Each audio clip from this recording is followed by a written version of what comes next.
Gamma readings सेल्विक की Tesseract report से बिल्कुल मेल खाती है, पर इस प्रक्रिया में हफ्तों लग जाएंगे। अगर हम उनके डेटा सिस्टम को बाईपास करके सीधा उनके कंप्यूटर तक पहुंच जाएं तो इनकी रफ्तार 600 टेराफ्लॉप तक नाप सकते हैं।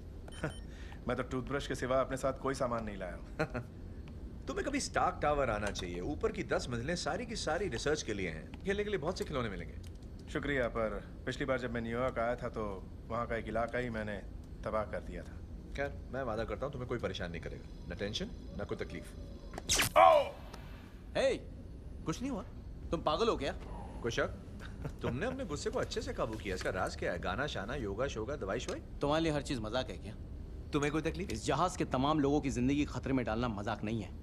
बुरा मत मानना डॉक्टर। हाँ, कोई बात नहीं। अगर मैं छोटे मोटे ताने झेल नहीं पाता तो शायद यहाँ आता ही नहीं। डर कर नहीं मेरे भाई, खुल कर जीना चाहिए। और आपको इस समस्या पर ध्यान देना चाहिए मिस्टर स्टार्क। तुम्हें लगता है मैं नहीं दे रहा? फ्यूरी ने हमें यहाँ क्यों बुलाया? अभी क्यों? पहले क्यों नहीं? वो हमें क्या नहीं बता रहा? जब तक मुझे सारी जानकारी ना मिल जाए मैं हल नहीं ढूंढ सकता। तुम्हें लगता है फ्यूरी कुछ छुपा रहा है? वो जासूस है कैप्टन, वो एक सच्चा जासूस है। उसके राज के भी राज होते हैं। ये बात तो इसको भी परेशान कर रही है ना? मुझे अपना काम खत्म करना है और डॉक्टर। यहाँ से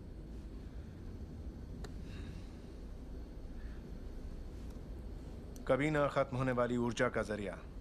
लोकी ने फ्यूरी से टेसरेक्ट के बारे में यही कहा था। मैंने सुना था। हाँ टोनी, ये मुझे लगता तुम्हारे लिए था। अगर बार्टन ने लोकी को टावर की ऊर्जा के बारे में ना भी बताया हो तब भी उसने न्यूज़ में तो सुना ही होगा। वो स्टार्क टावर, न्यूयॉर्क की वो बदसूरत बड़ी सी बिल्डिंग। इस पावर मिलती है आर्क रिएक्टर के जरिए, जो एक स्वचालित ऊर्जा का जरिया है। यह इमारत तकरीबन 1 साल तक अपने आप चल सकती। ये तो सिर्फ एक नमूना है और साफ ऊर्जा बनाने में मेरा बहुत बड़ा नाम है। ये तुम्हें यही बताना चाहते हैं? तो फिर उसे शील्ड टेसरेक्ट प्रोजेक्ट में क्यों नहीं लाई? मेरा मतलब सबसे पहले तो वो ऊर्जा के क्षेत्र में क्या कर रहे हैं? एक बार मेरा कंप्यूटर प्रोग्राम शील्ड की सारी खुफिया फाइलें खोल दे तब मैं इसका पता लगाऊंगा।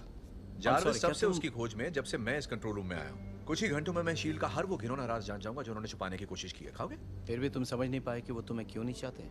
एक होशियार एजेंसी होशियार लोगों से तो डरेगी। यही दुनिया का दस्तूर है मेरे भाई। लगता है लोकी हमें उकसाने की कोशिश कर रहा है। ये वो आदमी है जो जंग छेड़ना चाहता है और अगर हमने ध्यान नहीं दिया तो वो जीत जाएगा। हमें आदेश मिले हैं, हमें उनका पालन करना चाहिए। पालन वालन करना मेरी फितरत नहीं है। और फितरत ही तुम्हारे लिए सब कुछ है ना? इस कमरे में कौन ऐसा है जो पहली बात झंडा पहन के घूम रहा है और दूसरी बात न काम का न दाम का? स्टीव, तुम्हें इनमें कुछ गड़बड़ नजर नहीं आ रही ना? टेसरेक्ट क्यूब ढूंढो।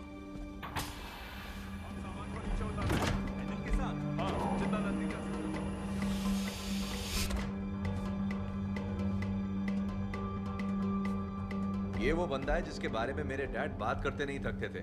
सोचता हूँ इसे बर्फ से निकालना ही नहीं चाहिए था। वो लोकी के बारे में गलत तो नहीं कह रहा। वो हम पर भारी तो पड़ ही रहा है। तुम देख लेना, उसका दाना उसी पर भारी पड़ेगा। बस बोलता बहुत है वो, और जब भारी पड़ेगा तब मैं जरूर देखना चाहूंगा। हाँ, अखबार में छपेगा तब पढ़ लूंगा। या कवच पहनकर हम सबके साथ खड़े रहोगे? देखो टोनी, मैं कोई कवच नहीं पहनता।